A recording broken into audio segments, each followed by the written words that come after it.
नमस्कार, 11 प्राइम देख रहे हैं आप। आपके साथ हूं मैं राजदौर। 11 प्राइम में सबसे पहले हम बात करेंगे मधुपुर उपचुनाव की।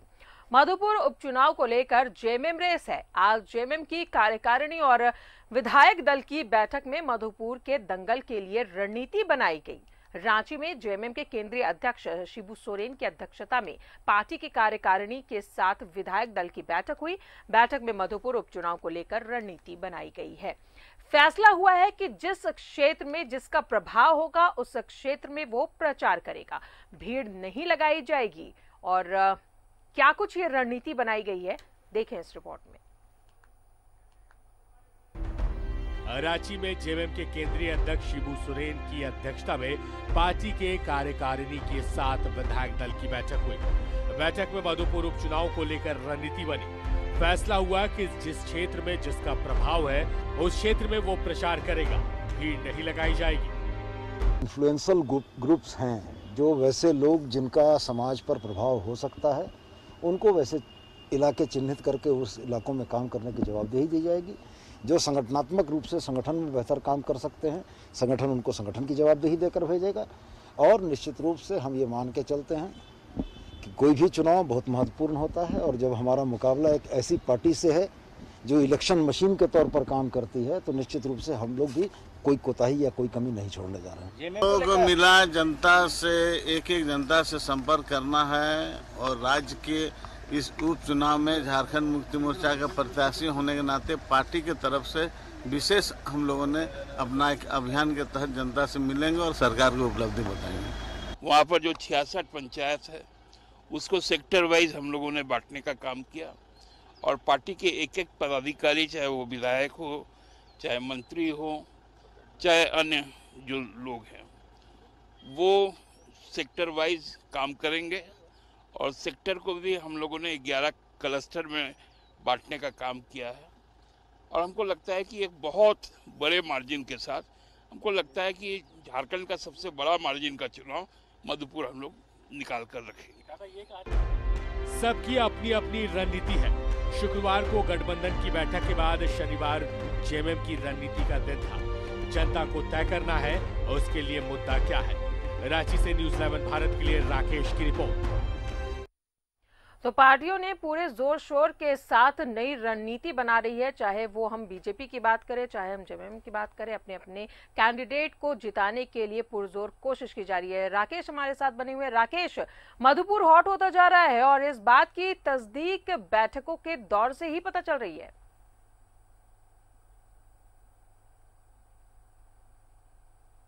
राकेश जी बिल्कुल, देखिए मधुपुर को लेकर बैठकों का दौर, या यूं कहें रणनीति का दौर जो है वो जारी है। सत्ता पक्ष की बात करें या विपक्ष की बात करें, दोनों तरफ रणनीति बनाए जा रहे हैं, स्ट्रैटेजी बनाए जा रहे हैं। और आज उसी को लेकर झारखंड मुक्ति मोर्चा की 2 महत्वपूर्ण बैठकें हुई हैं। एक तो कार्यकारिणी की बैठक हुई है और उसी के साथ साथ विधायक दल की बैठक भी मधुपुर उपचुनाव के मद्देनजर आज बुलाई गई थी। जो झारखंड मुक्ति मोर्चा के सुप्रीमो हैं शिबू सोरेन, उनकी अध्यक्षता में यह बैठक कॉल की गई थी। खुद राज्य के मुखिया हेमंत सोरेन, जो कि पार्टी के कार्यकारी अध्यक्ष हैं, वो भी इस बैठक में मौजूद थे। इसके अलावा झारखंड मुक्ति मोर्चा के कोटे से जो सरकार में मंत्री हैं, चाहे जोबा मांझी की बात कर ले, मिथिलेश ठाकुर की बात कर ले, चंपई सोरेन की बात कर ले, ऐसे तमाम बड़े चेहरे झारखंड मुक्ति मोर्चा के इस बैठक में मौजूद थे। मधुपुर को लेकर पार्टी का खास फोकस है। पार्टी के लिए कहीं ना कहीं प्रतिष्ठा की सीट है और यही वजह है कि पार्टी हर हाल में मधुपुर की सीट जीतना चाहती है और उसको लेकर रणनीति जो है वो पार्टी के स्तर से तैयार की जा रही है। ये तय हुआ है, जो रणनीतिकार हैं पार्टी के, उनके तरफ से ये तय हुआ है कि बहुत भीड़ इस बार मधुपुर में नहीं लगाना है।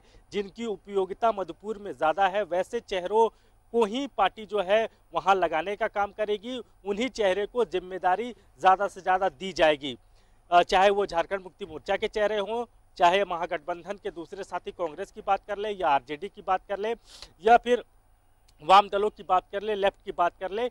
इनमें से वैसे चेहरे जिनका मधुपुर में अपना जनाधार है, जिनके जाने से चुनावी समीकरण जो है वो कहीं ना कहीं झारखंड मुक्ति मोर्चा के पक्ष में होगा, इन चेहरों पर ही पार्टी जो है वो ज़्यादा निर्भर रहेगी और इन्हीं चेहरों को जो है वो पार्टी चुनाव में ज़्यादा से ज़्यादा इस्तेमाल करेगी। तो ये झारखंड मुक्ति मोर्चा के रणनीति का अब तक का हिस्सा है।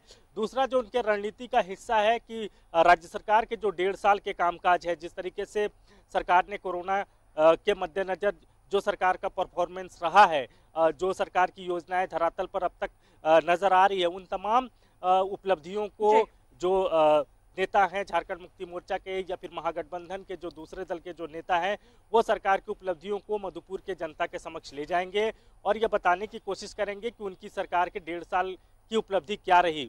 तो उपलब्धियों के आधार पर ही, राज्य सरकार के कामकाज के आधार पर ही झारखंड मुक्ति मोर्चा जो है ये चुनाव लड़ने जा रही है मधुपुर में। जी बिल्कुल राकेश, मधुपुर सीट जेएमएम के लिए तो खास है ही, मगर क्या बीजेपी की भी तैयारी मधुपुर को लेकर उतनी ही खास नजर आ रही है? नहीं, बिल्कुल। देखिए, जहां तक बीजेपी की बात है तो बीजेपी ने भी अपने स्तर से तैयारी जोर शोर से शुरू कर दी है। उनके नेताओं का भी कार्यक्रम लगभग तय हो चुका है। संभवतः 5 तारीख के बाद से, चाहे झारखंड मुक्ति मोर्चा की बात कर ले या फिर बीजेपी की बात कर ले, क्योंकि असल लड़ाई मधुपुर में इन्हीं 2 दलों के बीच में है, तो उन दोनों दलों के जो नेता हैं उनका कार्यक्रम लगना शुरू हो जाएगा। सरकार में जो मंत्री हैं झारखंड मुक्ति मोर्चा के कोटे से, उनका भी कार्यक्रम लगना शुरू हो जाएगा। बीजेपी के कई बड़े चेहरे जो है वो वहां कैंप करेंगे, चाहे बाबूलाल मरांडी की बात कर ले, प्रदेश अध्यक्ष दीपक प्रकाश की बात कर ले, या प्रदेश के जो दूसरे बड़े नेता है, उन तमाम नेताओं का कार्यक्रम जो है वो मधुपुर में लगना शुरू हो जाएगा। तो धीरे धीरे जो मधुपुर की जो सियासी गर्माहट है वो अब तेज होने लगी है। दोनों दलों के लिए प्रतिष्ठा का विषय है। बीजेपी के लिए प्रतिष्ठा इसलिए भी बड़ी है क्योंकि बीजेपी ने हाल के दो उपचुनाव हुए, चाहे दुमका की बात कर ले, चाहे बेरमो की बात कर ले, बीजेपी को करारी शिकस्त मिली उन दोनों चुनाव में। तो कहीं ना कहीं मधुपुर से बीजेपी कमबैक करना चाहती है, एक बड़ा मैसेज राज्य के बीच में देना चाहती है, और राज्य सरकार के जो कामकाज हैं, जिसकी उपलब्धि की बात सरकार कर रही है, वहीं बीजेपी को लगता है कि इस 1.5 सालों में सरकार ने ऐसा कुछ नहीं किया, सरकार के पास उपलब्धि गिनाने के लिए कुछ भी नहीं है। और इसी मैसेज के साथ बीजेपी के जो नेता हैं वो मधुपुर में लोगों के बीच जाएंगे, वोटरों को गोलबंद करने की कोशिश करेंगे। तो कुल मिलाकर मधुपुर की जो लड़ाई है वो बेहद दिलचस्प है, झारखंड मुक्ति मोर्चा के पॉइंट ऑफ व्यू से भी और बीजेपी के भी पॉइंट ऑफ व्यू से भी। झारखंड मुक्ति मोर्चा के लिए स्ट्रेंथ ये है कि वो जो सीट है वो हाजी हुसैन अंसारी वहां से कई बार चुनाव जीते हैं, उनका अपना एक राजनीतिक कद रहा है मधुपुर में, तो उसका सियासी तौर पर झारखंड मुक्ति मोर्चा को उम्मीद है कि थोड़ा फायदा मिलेगा। दूसरी तरफ जो मुख्यमंत्री ने जो मास्टर स्ट्रोक चला हफीजुल अंसारी को लेकर, जो झारखंड मुक्ति मोर्चा के प्रत्याशी है मधुपुर से, उनको कैबिनेट में जगह दी, मंत्री बनाया, तो एक मैसेज जो देने की कोशिश की जा रही है झारखंड मुक्ति मोर्चा की तरफ से कि मधुपुर की जनता इस बार विधायक नहीं अपना मंत्री चुनने जा रही है। तो ये मैसेज कितना काम करता है मधुपुर में, जनता कितना गोलबंद हो पाती है, कितना झारखंड मुक्ति मोर्चा के साथ कनेक्ट हो पाती है, ये तो देखना होगा। लेकिन अभी तक का जो लबोलुबाब है वो अपर हैंड कहीं ना कहीं झारखंड मुक्ति मोर्चा महागठबंधन नजर आ रहा है, क्योंकि झारखंड मुक्ति मोर्चा की लड़ाई जरूर बीजेपी के साथ वहां है, लेकिन इस लड़ाई में पूरा महागठबंधन जो है वो झारखंड मुक्ति मोर्चा के साथ है। तो एक मजबूती झारखंड मुक्ति मोर्चा को मिल रही है, और इसी तरीके की मजबूती हमने दुमका में भी देखा था, हमने इसी तरीके की मजबूती बेरमो में भी देखा, और परिणाम आपके सामने है, दोनों सीट यूपीए के खाते में गई थी। तो यहाँ कहीं ना कहीं झारखंड मुक्ति मोर्चा मजबूत नजर आ रही है। दूसरी तरफ अगर आप बीजेपी की बात करें तो आजसू कहीं ना कहीं किनारे अभी खुद को रखे हुए इस पूरे उपचुनाव को लेकर, क्योंकि उनके प्रत्याशी पर ही बीजेपी ने दाव लगाया है। तो एक तरीके से जो अंदर से जो नाराजगी है, शायद वो नाराजगी ही है कि उनके नॉमिनेशन के वक्त में जब बीजेपी प्रत्याशी का जब नॉमिनेशन हो रहा था तो उस समय आजसू का कोई चेहरा वहां मौजूद नहीं था। बैनर पोस्टर में भी आजसू के जो सुप्रीमो है सुदेश महतो का वहाँ कोई जगह नहीं मिल पाया उनको, तो उसको लेकर भी नाराजगी है। और जो जानकारी मिल रही है, जो सूत्र बता रहे हैं, वो यही बता रहे हैं कि आजसू खुद को इस उपचुनाव से दूर रखने जा रहा है, यानी आजसू का कोई भी चेहरा, कोई भी नेता मधुपुर में आपको चुनाव प्रचार करते हुए नजर नहीं आएगा। तो बीजेपी के लिए कहीं ना कहीं चुनौती बड़ी है।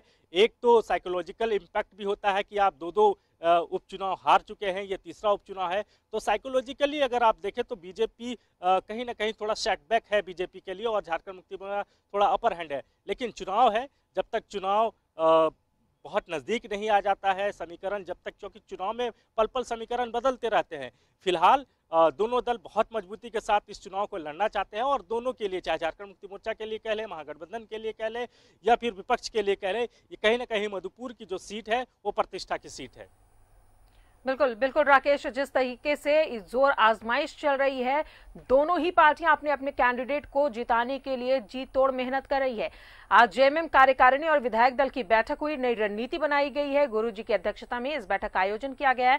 मधुपुर विधानसभा उपचुनाव को लेकर दोनों ही पार्टियां रेस है। तो मधुपुर जीत के लिए जेएमएम ने कमान संभाल ली है। झुंड बनाकर नेता नहीं करेंगे प्रचार, जिस क्षेत्र में जिनका प्रभाव होगा वो वहां पर प्रचार के लिए जाएंगे।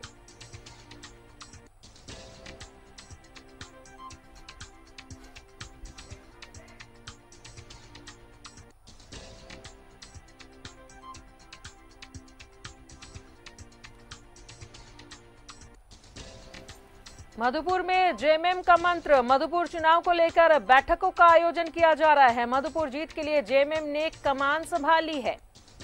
झुंड बनाकर नेता नहीं करेंगे प्रचार, जिस क्षेत्र में जिसका दबदबा होगा, जिसका प्रभाव होगा, उस क्षेत्र में वही प्रचार करेंगे। मधुपुर विधानसभा उपचुनाव 17 अप्रैल को होना है और दोनों ही पार्टियां रेस नजर आ रही हैं।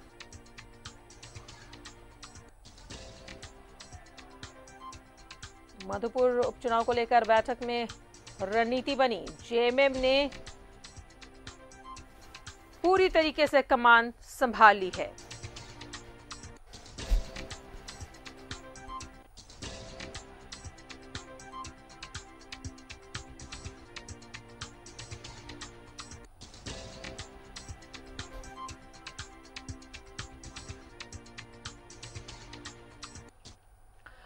तो मधुपुर उपचुनाव में